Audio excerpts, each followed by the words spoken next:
This channel does not promote any violent, harmful, or illegal activities. All content provided by this channel is meant for an educational purpose only.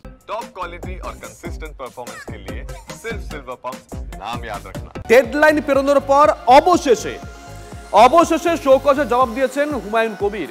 হুমায়ুনের বক্তব্যের 31 সেকেন্ডের একটি video পাঠিয়ে জবাব তলব করে তার দল। আর তারই জবাব দেন ভরতপুরের তৃণমূল বিধায়ক। তিনি দাবি করেছেন শুভেন্দুর হুমকির প্রতিবাদ করেছেন তিনি, তবে বিধানসভার ভিতরে কোনো শৃঙ্খলা ভঙ্গ করেননি। একই সঙ্গে নিজের মন্তব্যে অনড় থেকে টিভি9 বাংলাকে ফের বললেন তিনি কংগ্রেস বা তৃণমূল হয়ে জন্মাননি, তিনি প্রথমে মুসলিম তারপরে বিধায়ক।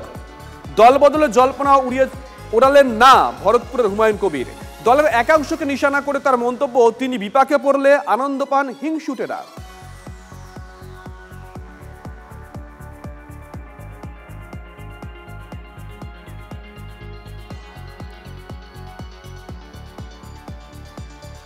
একত্রিশ সেকেন্ডের একটি ভিডিও ক্লিপ আমাকে পাঠিয়েছেন, যেটা আমি 13 তারিখে বিধানসভার গেটের বাইরে সাংবাদিকদের প্রশ্নের উত্তরে কিছু কথা বলে এসেছিলাম। সেই ক্লিপে আমাকে পাঠানো হয়েছে যে আমি কেন এই ধরনের কথা বলেছি। তা আমি সেটার ব্যাখ্যা দিয়েছি যে আমি দলের তৃণমূল কংগ্রেসের বিধায়ক হিসাবে মাননীয় স্পিকারের ডেকোরাম বা বিধানসভার ডেকোরাম কোনো ভঙ্গ করিনি। আমি এখনও অনড় আছি, ভবিষ্যতেও অনড় থাকব এবং আমার চিঠিতে কোথাও আমি এই বক্তব্য বলার জন্য দুঃখ প্রকাশও করিনি, ভবিষ্যতেও করব না। আমার কাছে আগে আমার জাতি, তারপরে আমি দলের এমএলএ। অনেক রাজনৈতিক ব্যক্তি বলে তোষামোদ করে যে আগে আমি দলের অনুগত সৈনিক, তারপরে আমি ব্যক্তি। আমি বলছি এটা আমি বলতে পারবো না, কারণ আমি যখন আমার ডেট অফ বার্থ 3 জানুয়ারি 1963, আমি যখন জন্মেছি তখন তৃণমূলের কোনো অস্তিত্ব ছিল না পৃথিবীতে। আমি একজন মুসলিম মায়ের পেটে জন্মেছি আর মুসলিম পিতার ঔরসে জন্মেছি। আমার জীবন বেঁচে থাকতে আমি এই দ্বিচাচারিতা করতে পারবো না। আমি আগে মুসলিম, তারপরে কোনো দলের এমএলএ, তারপরে কোনো দলের নেত্রীর অনুগত সৈনিক। আমি থাকতে চাই দলে। দল যদি আমাকে কোনো কারণে সেই সুযোগ থেকে বঞ্চিত করে তখন ভবিষ্যতের কথা ভবিষ্যৎ বলবো। এটা হচ্ছে আজকের বক্তব্য। ভবিষ্যতে হুমায়ুন কবির কি করবেন না করবেন সেটা তো ভবিষ্যৎ বলবে, কিন্তু এর আগে শোকজের আগে ঠিক কি বলেছিলেন ভরতপুরের তৃণমূল কংগ্রেস বিধায়ক শুনুন। আমার জাতিকে আক্রমণ করবে আমি বলবো না, আমার কাছে আগে দল না, আগে আমার জাতি। আপনি লিখে দেন, আমি ওসব পরোয়া করি না। আমার জাতিকে অ্যাটাক করবে আর আমি শুভেন্দুকে ছেড়ে দেবো? কোনো মতেই ছাড়বো না, প্রত্যাহার করতে হবে। নাহলে মুর্শিদাবাদে যেতে দিন, দেখাবো মুর্শিদাবাদে হুমায়ুন কবির স্পটে না থেকেও শুভেন্দু অধিকারীর কি অবস্থা করব। আমি আপনাকে চ্যালেঞ্জ, দলের অনুশাসন মানবো, কিন্তু আমাকে কেউ কাটতে আসবে আর দল যদি বলে তুমি চুপ করে তোমাকে কাটবে, তোমার গলাটা পেতে দাও, মোটেই না, মোটেই না, না না না না। আগে আমার জাতির সত্তা, তারপরে দল। আমি বেঁচেই থাকবো না তো দলকে করবে। আপনার এখনো এত হিম্মত হয়নি যে আপনি বিধানসভার ভেতর থেকে মুসলিম এমএলএদের বের করে চাংদোলা করে রাস্তায় ফেলবেন। আমি হুমায়ুন কবির একজন মুসলিম বিধায়ক হিসাবে চ্যালেঞ্জ করছি আপনাকে, আপনি 72 ঘন্টার মধ্যে এই কথা প্রত্যাহার না করলে এই 42 জন এমএলএ আপনাকেই বিধানসভার ভেতরে আপনার যে ঘর সেই ঘরের বাইরে আপনাকে আমরা বুঝে নেব, 42 জন এমএলএ মিলে বুঝে নেব। আপনি পারলে 66 জন নিয়ে আমার মোকাবেলা করবেন। আপনি হয় প্রত্যাহার করুন এই কথা এবং মুসলিম এমএলএদের কাছে ক্ষমা না চান, তাহলে আপনার সঙ্গে আমি হুমায়ুন কবির নেতৃত্ব দিয়ে বোঝাপড়া করব। দেখি আপনি কতটা কেন্দ্রীয় ফোর্স নিয়ে আমাদের মোকাবেলা করতে পারেন। আমাদেরকে চাংদোলা করে বার করবেন আর ওনাকে ওখানে কিভাবে খুশে দেব সেটাই বোঝাপড়াটা হবে। তো মুর্শিদাবাদে কি করে ঢুকে, বিরোধী দলনেতা গোটা রাজ্যের, সে মুর্শিদাবাদ জেলায় যেদিন ঢুকবে সেদিন ওকে বুঝিয়ে দেবো। উনি যদি আমাকে মারতে আসেন তো ওনাকে কি আমি রসগোল্লা খাওয়াবো নাকি?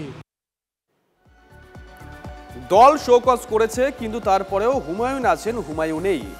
শোকজের পরেও কিন্তু দল বদলের সম্ভাবনা উড়িয়ে দেননি ভরতপুরের তৃণমূল বিধায়ক। আর এটা নিয়ে তিনি দলের কোর্টেই কার্যত বলটা ঠেলে দিয়েছেন। তিনি বলেছেন তিনি দলে থাকতে চাইছেন, দল সেই সুযোগ থেকে তাকে বঞ্চিত করলে ভবিষ্যতের কথা ভবিষ্যতে বলবেন। একই সঙ্গে দলের একটা অংশকে নিশানা করেছেন ভরতপুরের তৃণমূল কংগ্রেস বিধায়ক। তিনি বলছেন যারা তাকে হিংসা করেন তিনি বিপাকে পড়লে তারাই আনন্দ পান। এই যে এই ধরনের কোনো অভিপ্রায় নেই যে দল চেঞ্জ করব।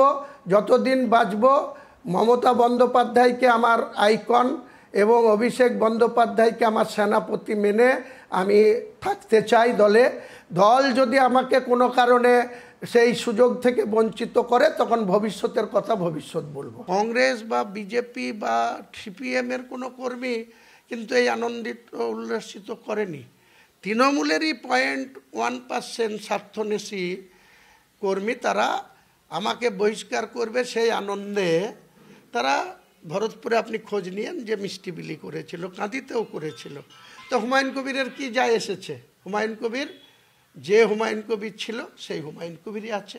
আগামী দিনেও আমি হুমায়ুন কবির আছি, থাকবো। শোকজের পরেও দমেননি হুমায়ুন কবির। শুভেন্দু অধিকারী মুর্শিদাবাদে ঢুকলে ঘেরাও করার হুঁশিয়ারি দিয়েছিলেন হুমায়ুন। তাকে পাল্টা চ্যালেঞ্জ বিজেপির বহরমপুর সাংগঠনিক জেলা সভাপতি শাখারব সরকারের। 1 মাসের মধ্যে জেলায় বিরোধী দলনেতা কর্মসূচি করবেন। হুমায়ুন কি করতে পারেন দেখে নেব, চ্যালেঞ্জ জেলা বিজেপি নেতৃত্বের। তবে এই হুমকি হুঁশিয়ারির রাজনীতিতে পিছু হচ্ছেন না ভরতপুরের তৃণমূল বিধায়ক। পাল্টা চ্যালেঞ্জ ছুড়ে শুক্রবার তিনি জানিয়ে দিয়েছেন শুভেন্দু মুর্শিদাবাদে এসে যত লোক নিয়ে সভা করবেন তার 4 গুণ লোক সভাস্থল ঘিরে রাখবে। শুভেন্দু অধিকারীর সঙ্গে থেকে আমি রেজিনগরের উপর দিয়ে বেলডাঙ্গার উপর দিয়ে এই বহরমপুরে আনবো। বেলডাঙ্গায় চা খাবেন, উনি কি করতে পারে আমিও দেখে নেব। উনি কি ভাবছেন? হ্যাঁ, 30% আর 70%, অর্থাৎ মুর্শিদাবাদ মানেই বাংলাদেশ হয়ে গেছে। এখনো ভারতীয় জনতা পার্টি আছে, বিজেপি মুছে যায়নি। বিজেপি হাতে চুরি পরে রাজনীতি করে না।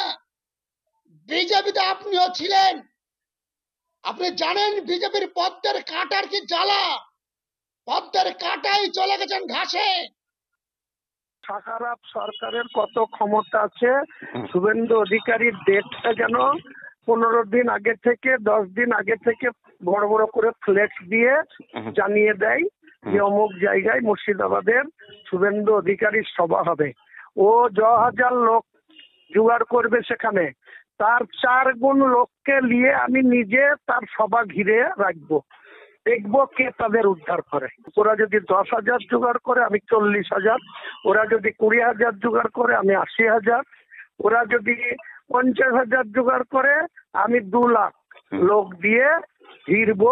আমি যে চ্যালেঞ্জ করেছি সেই চ্যালেঞ্জ থেকে আমি পিছু হটবো না। মুসলিমকে আক্রমণ করবে আর মুসলিম অধ্যুষিত জেলায় এসে দাঙ্গা লাগাবে, ওকে দাঙ্গা করে এখান থেকে বেরিয়ে যেতে দেবো না।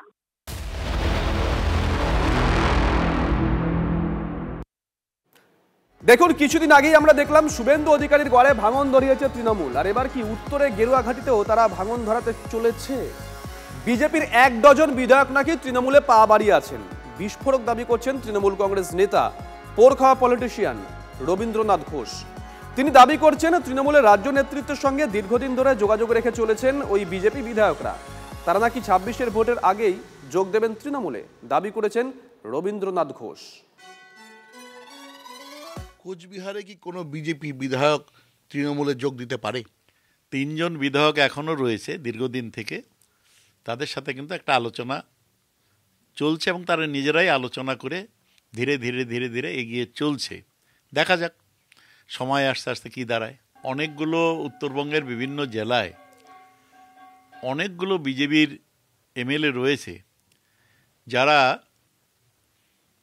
আমাদের রাজ্য নেতৃত্বের সাথে তারা নিবিড় একটা যোগাযোগ রেখে যাচ্ছে এবং আমার ধারণা উত্তরবঙ্গের 10-11 জনের বেশি, সেটা 1 ডজনও হতে পারে বিজেপি বিধায়ক, তারা ঠিক নির্বাচনের আগে তারা কিন্তু দল পরিবর্তন করবে। কারণ তারা গত 5 বছরের জন্য যে এসেছিল ভোটে জিতে 4 বছর হয়ে গেছে, এই 4 বছরের মধ্যে কোনো কাজ করতে পারেনি।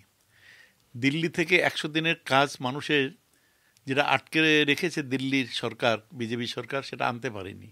কেন্দ্রীয় সরকারের কাছ থেকে আলাদা কোনো ফান্ডও আনতে পারেনি। তারা মানুষের কাছে যেতে পারছে না, মানুষকে কিছু বলতে পারছে না, কারণ তার উন্নয়ন কিছুই করতে পারেনি। সুতরাং তারা যদি সত্যি সত্যি আবার এমএলএ হতে চায়, আবার যদি রাজনীতির সাথে যুক্ত থাকতে চায়, তাহলে কিন্তু তারা দলটা তাদের পরিবর্তন করতেই হবে। দেখুন, রবীন্দ্রনাথ বাবু পোরখা পলিটিশিয়ান, তিনি যখন এই শব্দগুলো ব্যবহার করছেন নিশ্চয়ই কিছু একটা ভাবনা চিন্তা করে ব্যবহার করছেন। আরেক পোরখা পলিটিশিয়ান শঙ্কর ঘোষ বিজেপির তরফ থেকে ঠিক কি দাবি করেছেন, একেবারে পাল্টা, শুনুন। কুকথায় একেবারে শিরোপা পেতে পারেন এরকম একজন ওনার দলের মন্ত্রী, উত্তরবঙ্গ উন্নয়ন দপ্তরের উদয়ন বাবু এই মুহূর্তে ওই প্রচার মাধ্যমে বেশ এগিয়ে গেছেন। রবিবাবুর নাম ভুলতে বসেছেন। এখন রবিবাবু হতাশার কারণে এই ধরনের কথা বলছেন কিনা আমি বলতে পারবো না। আবার আমার কাছে উল্টো খবর আছে যে রবিবাবুর দলের লোকজনদের, বিশেষ করে বিধায়কদের মধ্যে দলের অভ্যন্তরে যে পিসি ভাইপো, এই যে সমীকরণের কারণে অনেকেই ভয় পাচ্ছেন টিকিট পাবেন কি পাবেন না। 26-এ তৃণমূল সরকারের আসার সম্ভাবনা যেহেতু কম, ফলে এখন থেকেই বিভিন্ন জায়গায় ইট পাততে শুরু করেছেন। ফলে রবিবাবুকে বলবো নিজের কাজের প্রতি মন দিন। মন্তব্য যে আমার 3 বিজেপির যে বিধায়কের বিরুদ্ধে যেটা বলা হয়েছে, এটা একটা মিথ্যা প্রচার চলছে।